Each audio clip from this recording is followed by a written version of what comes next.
Hi there, I am Dark Shades and I am hailing from a place called the East of England. And I wanted to talk today about those of you who would like to be reality stars. And I'm not coming from a kind of a maternal place. I just thought about how, especially young people, how there's an image about reality that looks very enticing.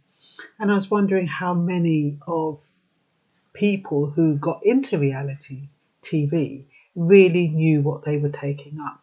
Now, when we think about reality TV, take Scarlett Muffet, for example.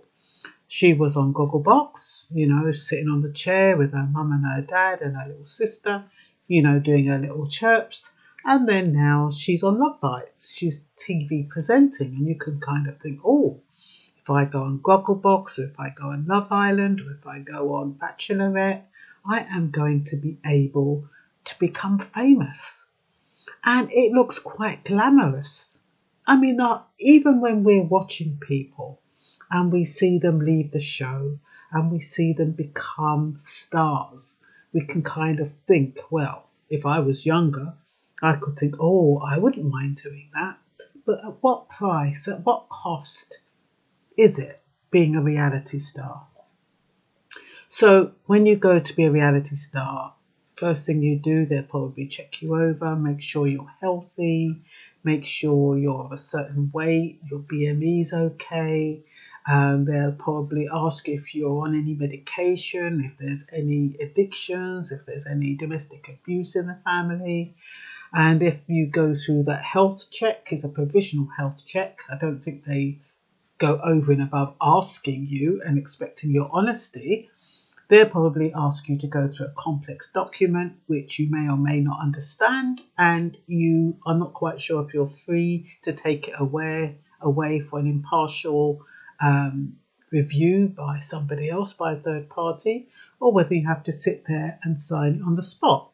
Well, whatever it is, you sign a contract, and then you sign really away your rights to the editorial content.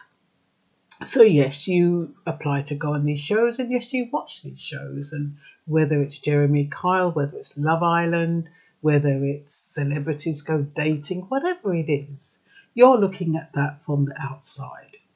And because we're looking at it from the outside, it seems quite odd. It seems quite exciting because we do not really know what's been taken out as viewers. We don't know what they've taken out and how they've kind of blended situations together to make it entertaining. And you have no control over how the producers edit the material. So it could come over as making you look bad as opposed to making you look good or placing things in context. The context could be taken out completely and you could be seen as being the bad guy. And what happens when the bad guys leave the safety of that environment? Sometimes they get followed by trolls, they get stalked, all kinds of things happen. Sometimes the fact that you've been on the program, people have these expectations that now you're famous, you won't want to speak to them anymore. Maybe initially when you come off those shows, you have to go to so many meetings and so many shows. You're invited here, you're invited there. You don't get to see your friends, and you reach a point where your friends just say, oh, well, she hasn't got time for me, or he hasn't got time for me. And then they assume that you're always busy. They assume that you're always with friends, or you're always with your other actors or your other people that you've been working with. And like Mike Valicitas, Muggy Mike, gorgeous looking bloke. I mean, he had his grandmother, but when his grandmother died, he had no one. The people that he was on the show with, they didn't return his calls when he called. They thought, oh yeah, I'm going to speak to him later. They didn't realise he was in a period of desperation. So all I'm saying, not this to frighten anyone, but is it what it's cracked out to be? Is it what you're expecting it to be. You know, when you're thinking about becoming a reality star, is it what you really think you're going to be able to deal with? Do you have that resilience? Can you put up with being judged, being criticized, being poked, having your emotions stoked all the time? Do you think you can deal with that? How strong are you? Because you have to kind of think about all these things, like in an ordinary situation, when somebody provokes you, how do you respond? And then because you're going to come over in that way on television, and you won't be able to hide the way you are. And you notice that sometimes when, I remember when Big Brother used to be on, and they used to say, oh, what type of person are you? Do you speak up? Do you stand up for yourself? Because they were looking for people who were provocative, who were going to make good entertainment. So you're being selected on these reality shows for your entertainment quality. So you'd have to be controversial in some way. And by being controversial, it could open you up to criticism. Not so much when you're in the house, but when you come out. I said the house, whatever the venue is. So I'm just saying this because we have had, I think, between 33 and 38 deaths of reality stars. And you have to kind of think, what caused that? Sometimes it's having so much money. Sometimes it's mixing with people who take drugs. You get addicted. You could be depressed and you take an overdose of drugs. You feel lonely. You feel pressure. You've got these people following you 24/7. You would have to know that you have the wherewithal to put up with all of that pressure. And you'd have to and not just look at the glamour. Because the thing is that people kind of think, oh, they get paid on that show. They get paid to go on it. So whatever they get, that they've earned it. And, even if they don't get much money, they make a lot of money. So you don't get much sympathy because people just assume that if you're a celebrity, you have to take all the crap that goes with being a celebrity. So to start off with, most reality stars, before they get well known, all they get is expenses paid. So I think transport, maybe food, whatever, the bare essentials. You don't get that much because the premise is that, okay, we'll give you this because you want to be on our show. You volunteered to come on our show, so we don't really have to pay you at all. So we're doing you a favour. That's really the attitude. We're doing you a favour. So we'll give you a few little shekels for your expenses. And then with any luck, when you leave the project or whatever it is, the show that you're doing, you'll probably make a few bucks from interviews, newspapers, and all that kind of stuff. So you're willing to take short-term gratification for long-term gain, so to speak. And I think that is the attitude. A lot of people think, okay, I'm going to take a little money here. Yes, I'm going to forsake seeing my family. Yes, if you've got children, I'm not going to see my children.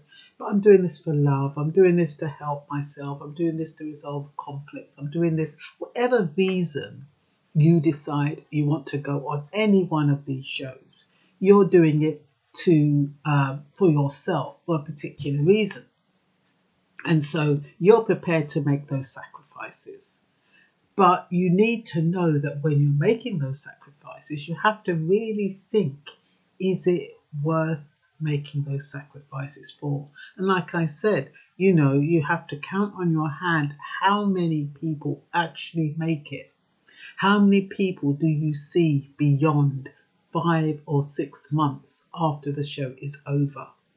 Is that long enough? And then to think that, just supposing you've made some mistakes in that house or on the villa or wherever you are, they can resurrect those videos or that footage for entertainment value a couple of years down the line, when you're married, when you've got a family, or you've changed your lifestyle, or you want to do something different.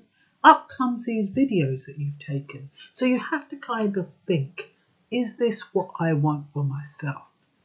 Is for what I'm doing now, would I want to see that in 10, 20 years' time?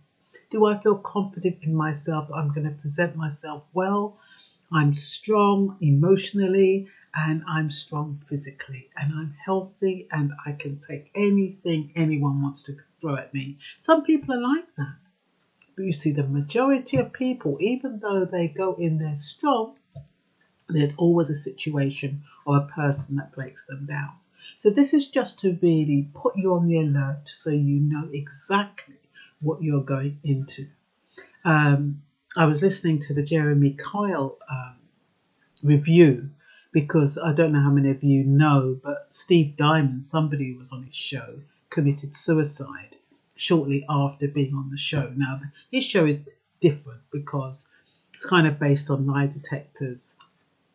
And even though they tell you a lie detector isn't 100% accurate, the premise is that a lot of people think, yeah, okay, it's not 100% accurate. It's probably 99% accurate. So when they kind of tell you about what if you said I wasn't unfaithful, and then say Jeremy Kyle says yes, you were unfaithful. The lie detector says that you're unfaithful, therefore you were unfaithful. Why are you lying? And then you know in your heart you haven't been unfaithful, but this detector is saying that you have been unfaithful, and they're not telling you that the lie detector is not 99% inaccurate. It could be as low as 66%, but they're not telling you that. So you end up, your relationship is broken down. The person that you're with believes the lie detector. Everybody's seeing you on TV. They all believe that the lie detector. Everybody thinks you're lying. Your life is all messed up. People, like he did, he committed suicide because he was called a serial liar. And they weren't told that the lie detector was possibly between 60 to 70% inaccurate. So he could have been telling the truth. All I'm saying is that, yes, you'll go onto that show, you watch the Jeremy Kyle show like we all do, and you'll think, oh yeah, it's a load of fun, I can deal with this, I can deal with that. But you don't know the impact. Unless you and your partner go in with a fake situation and you don't really care about the outcome, it could affect you. And you could end up worse off just for the sake of a couple of minutes fame on TV. You can end up with a lifetime of distress. So I'm just trying to think of young people out there. They need to think about all the different scenarios and whether or not they're strong enough to deal with it. I have written myself a few notes. So yeah, I said after the show you will be in demand, constantly tracked by the media. You could lose sight of friendships. You could end up feeling lonely because your friends assume you have someone. Sorry. Producers, they rely on your desire for fame. So they know that you'll practically do anything for a few moments of fame. And you'll give up your time, you give up your family, you give up your pets, and you give up your loved ones. The expenses you receive work out to be £3 an hour, which is under the going rate, the minimum wage. I mean, if you break it down per hour, that's probably what they say you end up with. There's no reimbursement for outlay. It's purely a subsistence expenses payment, i.e. for travel, say petrol, maybe a few meals, and it could even have tax implications. And you have to remember, not everyone's going to get famous. What else? Like I said, you could be given a complex contract. Sometimes they range up to 27, 30 pages. Don't rush to sign it. If possible, obtain fair, impartial legal advice from a third party. Just either get your mum or anybody to help go through it. They shouldn't be rushing you to sign the contract. You should be able to take it away, spend time reading it and make sure you understand exactly what it says.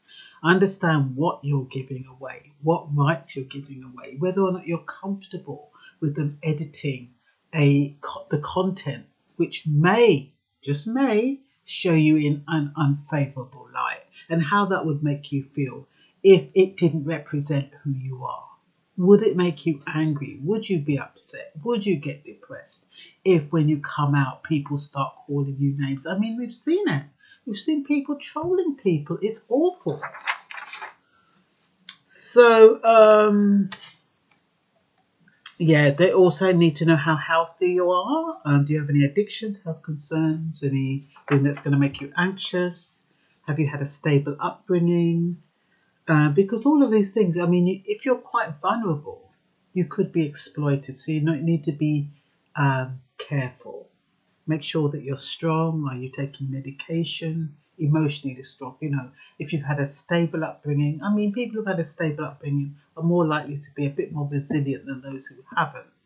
That's my point. So we have to make sure that there's nobody in there pressing your buttons. You will be offered advice, but make sure that everything is clear. Don't get so excited with the fame that you're like, yeah, that's okay, oh, don't worry about it, I'll sign it. Don't do that. Think hard, think long and hard before you sign anything. I know, especially when you're young, being a reality star, it's like, oh, it's the bee's knees. You don't care. Oh, I'll sign anything. Oh no, they've accepted me. I mean, it's a boost for your ego. You feel wonderful. You feel great. So it's just about taking a step back and thinking about what exactly you are doing. Remember, producers are not there to help you and make you famous. They are looking for people who will entertain and make them money. That is their sole purpose. They're looking for ratings. So reality shows people proactively apply in the hope to find love or get a problem solved, but at what expense? Like I said, Jeremy Kyle, he may or may not have contributed to Stephen Diamond's death. And they also had Erica Pawson. She was a lady, and Paul McCarthy. So, and his net worth is 60 million. He's living the life. Meanwhile, the little people, they're being put up for pressure for maybe half an hour or an hour on his show, and the rest of your life is ruined. So you have to think. That's a different kind of show, though, as opposed to The Bachelorette or Love Island or something else. It's not so traumatizing, but it can be traumatized if you go into a situation like that and there's somebody in there that triggers a past response and you feel uncomfortable and it makes you upset. So you have to make sure, like I said, that you've had a stable upbringing, you're strong, you have a clear head, you're resilient, you're emotionally stable, and hopefully everything will go hunky-dory. Like we know Muggy Vadasitas, like I said, Muggy Mike, beautiful big guy. He came over with a persona in Love Island. Do you remember that? I don't know how many of you saw him. And he couldn't get rid of that label. And he was a bit confident. But he couldn't get rid of it until he left. And he couldn't get rid of that label, Muggy Mike, just because he decided to choose someone and take somebody that he liked over and above someone else. And he couldn't shift that label. And then he developed a reputation that he was unfaithful, that he wasn't reliable, that he was the type of person that would take whatever he wants, regardless of anyone else's feelings. And he left the house with that burden. And people see a big guy, good-looking guy. They're not going to think that's going to affect him. But he was close to his grandmother, and when his grandmother died, he didn't feel as though he had anyone that could understand him. I'm hypothesizing as to why he committed suicide, but he wasn't happy. people who commit suicide are not happy. So I'm just kind of throwing a few things out there that could have contributed to the way he was thinking at the time. So like I said, you've got 33 reality stars who have died over the years. Reality shows are portrayed as helping, resolving problems, finding a partner, counselling, rehabilitation, all that kind of stuff. But sometimes you can be belittled, someone can use threatening behaviour to you, you can even be attacked. So in most of these reality shows, you will be offered aftercare, a counsellor, a therapist, a psychotherapist, but you need to make sure you have access to a chief medical officer, somebody with clinical and who is medically qualified, so you know that you're in safe hands. And make sure that you clarify that when you're dealing with the contract. Make sure that the contract is specific and meets your needs, because you will need support, and you will not just any counsellor, not just any therapist. Make sure they're from a recognised body on the contract, so they're not just fob you off with one of their staff members who's just going to say, "You're all right," and say a few key words, a few key phrases. "Oh, if you need anything, come back and talk. If you don't feel too good, we're always here to talk to you."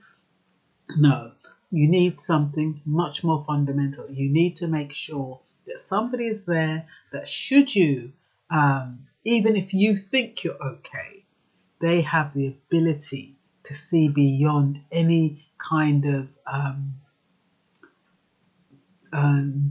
mirage. Is it mirage? Visage, whatever it is, the mask that you're putting on. They can see underneath it and make sure that you leave healthy with a healthy mind. Okay? Like we still see Joey Essex, Camille, Sophie, Curtis, all continually looking for love. They're all reality stars. And they go on these shows one after the other. They cannot find love no matter which one they go on, because there is something inside them that tells them, I am not enough, despite everything. And they find it difficult that people are accepting them for themselves, and they always feel as though as stars they're supposed to be more than who they are. And so they have problems, some of them. And I was watching Joey Essex last night, and he was in Celebrity in the Mansion. And he was talking to a really beautiful young girl, and he had just come in, and she said, "What do you do?" And of course, he's not on The Only Way is Essex anymore. Is it The Only Way is Essex or American Chelsea? Yeah, he's not in The Only Way is Essex anymore. So when she asked him that, it was almost like he felt worthless. And he said, "Oh, what do I do? What do I do?" And she said, "Yeah, what do you do?" And he said, "Do you mean what do I do now? Or what have I done?" And then she said, "Well, either." And then she said, "Oh, well," he said, "I was on a reality show, The Only Way is Essex." But you could see he felt uncomfortable not being exposed. I'm not doing anything. Am I worthy? Am I worthwhile? Do I have a function? You could see it. And he feels 30. He feels as though he's old and he's not settled down yet. And it gets harder and harder as he battles with himself. It doesn't really matter that he's not doing anything, as long as he is attempting to do something other than finding a relationship, because until you sort yourself out, you're not going to be able to find a relationship. So now I don't even think if he realizes that was a problem, that he felt his low esteem was knocked a little bit, that he wasn't doing anything, but he decided that she wasn't the right type of person for him, because she'd made him feel vulnerable in that moment. She didn't know that. I mean, that's a question you're going to ask anyone. What do you do? And so, but you do see people struggle. It's like people who are out of work. and you say, what do you do? And they're like, oh, you know, I'm I'm working on something, or I have a project, or I'm self-employed. You know, they feel very vulnerable. The fact that they haven't got something that they say they can do. Even people who are retired, they struggle with, admitting that they're at home not doing anything. So they have to kind of create things that they're doing, even though they're not. They feel fine and guilty. So if that's how it makes you feel, you need to be able to do something. So all I'm saying is that being a reality star is not going to answer all your prayers. It's not going to fulfill all your dreams. It's not going to make you feel worthwhile if you don't already feel worthwhile. It's not going to add any strings to your bow if deep inside you are not happy. It's added if it can complement you. If you are already whole, already happy, you're confident, and that's just an extra string to your bow. But don't go into the reality life if you are not whole, if you're broken, and think that that's going to fix it. Because that's what some people think. They think, oh, you know, things ain't working. If I get famous, everything's going to be okay. If I get money, everything's going to be okay. Only to find that they get famous, they get money, and things are still not right or how they would like them to be. So normal people have more chance of finding happiness than a few exceptional role models who make it through unscathed. So I hope you found that helpful. I really do. And that's all for now. Bye bye.